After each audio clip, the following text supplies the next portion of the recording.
খুব একটা আরামদায়ক, খুবই গুরুত্বপূর্ণ ইস্যু, যেটা হচ্ছে সিলেট এবং চট্টগ্রামের কক্সবাজারের মধ্যে সরাসরি ট্রেন স্থাপনের দাবিতে সিলেটে এই মুহূর্তে সিলেট কেন্দ্রীয় শহীদ মিনারে মানববন্ধন চলছে। এই গুরুত্বপূর্ণ দাবিতে যিনি উপস্থিত আছেন আমাদের সামনে, যিনি পর্যটন নিয়ে কাজ করছেন, যিনি সিলেটে গুরুত্বপূর্ণ ভূমিকা পালন করছেন, একজন দক্ষ সংগঠক এবং একজন পর্যটন ব্যবসায়ীও হুমায়ুন আহমেদ লিটন।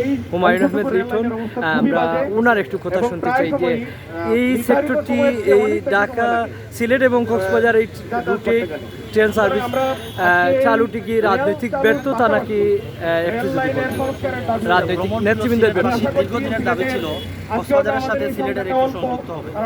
ইতিমধ্যে বিমান চালু করা হয়েছে, বিমানের ফ্লাইট পর্যাপ্ত না হওয়ায় ভ্রমণ পিপাসু সিলেটবাসী আসলে কক্সবাজারের সৌন্দর্য থেকে বাদ পড়েছে। আমরা দীর্ঘদিন থেকে দাবি জানিয়ে আসছিলাম। ইতিমধ্যে ঢাকার সাথে কক্সবাজারের যে রেল সংযোগ করা হয়েছে, এখন সময়ের দাবি সিলেটের সাথে কক্সবাজারের সংযোগ হবে। এটি সময়ের দাবি এবং আমরা আশা করছি আজকের এই সমাবেশ থেকে অচিরেই সিলেটের সাথে কক্সবাজারের রেলপথ চালু হবে ইনশাল্লাহ। এই দাবিটি সিলেটের রাজনৈতিক নেতৃবৃন্দ যেখানে সোচ্চার হওয়ার কথা, সেখানে বিভিন্ন সুশীল সমাজের মানুষ আজকে শহীদ মিনারে এসেছেন। এই ব্যাপারটি কেমন নিচ্ছেন? যেখানে রাজনৈতিক নেতৃবৃন্দ এটা আসলে এই গভর্নমেন্টের সময় রেলের ব্যাপক প্রসার ঘটেছে। ইতিমধ্যে দৃষ্টিনন্দন একটি রেলপথ হয়েছে কক্সবাজারে।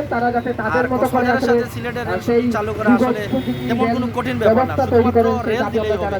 যেহেতু রেল লাইন আছে, এখন রেল দিলেই চালু হয়ে যাবে। সামনে এই মুহূর্তে বক্তব্য নিয়ে আসছেন